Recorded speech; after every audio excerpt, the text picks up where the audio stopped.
খাও, যত খুশি খাও, রমজান মাসে খেলে কোনো হিসাব নাই। 3 জন খাবে, 7 জনের খানা নিয়ে বসে গেছে।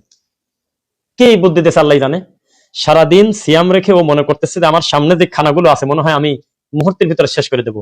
2 গ্লাস শরবত, একটু খেজুর, কয়েকটা জিনিস খাওয়ার পর শেষ। এই সমস্ত খানা কাদের লোক থাকলে বা দায়িত্বশীল 2-1 জন থাকলে একটু পাইলেও, না হয় অধিকাংশ ড্রেনে চলে যাচ্ছে। কে বলছে আপনাকে কুলু অশ্বব ওয়ালা তসরিফু, খাও পান করো, অপচয় করো না। রমজান মাসের জন্য আলাদা বিধান। যেই খাদ্য অন্য সময় হারাম এটা রমজানে হালাল হয়ে গেল, যেইখানে এখন হালাল সেটা রমজান মাসের বাইরে হারাম হয়ে গেল। কোশ্চেন কালেও না।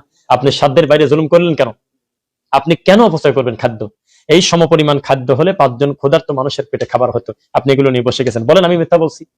ইফতারের আগে আপনি যে খানাগুলো নিয়ে বসেন, আদৌ কি এই পরিমাণ খানা আপনার দরকার আছে? এটা আপনার মনে হয়?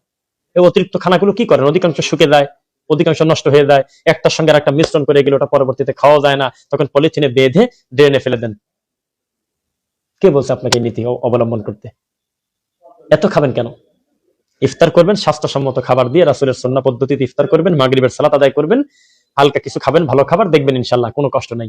একসঙ্গে আপনি 2 ঘন্টা 3 ঘন্টা ধরে প্রসেস করতেছেন যে আপনি 25 রকম আইটেম খানা, তাই কম পড়ে যায় কিনা। আপনি ফোন করে বলতেছেন আমার অমুক জিনিসটা কোথায়, এটা কোথায়, এই শরবত কই, এই জিলাপি কই, এই অমুক কই, বিভিন্ন কিছু গোছালেন, কিন্তু 5 ভাগের 1 ভাগ খানা খেয়ে বাকিটা ফেলে দিলেন। এটার জবাবটা আপনি আমাকে কমেন্টে দেন, আমি মেনে নিই। কি এর জবাবটা আছে? কি এটার কি জবাব আছে?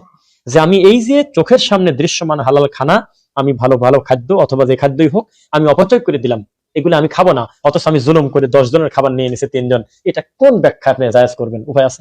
তার মানে এটা একটা ভুল কথা যে রমজান মাসে খেলে কোনো হিসাব নেই, যা খুশি খাও। এটা কে বলছে আপনাকে? আমি তা জানি না। এটা কোনো হাদিস না।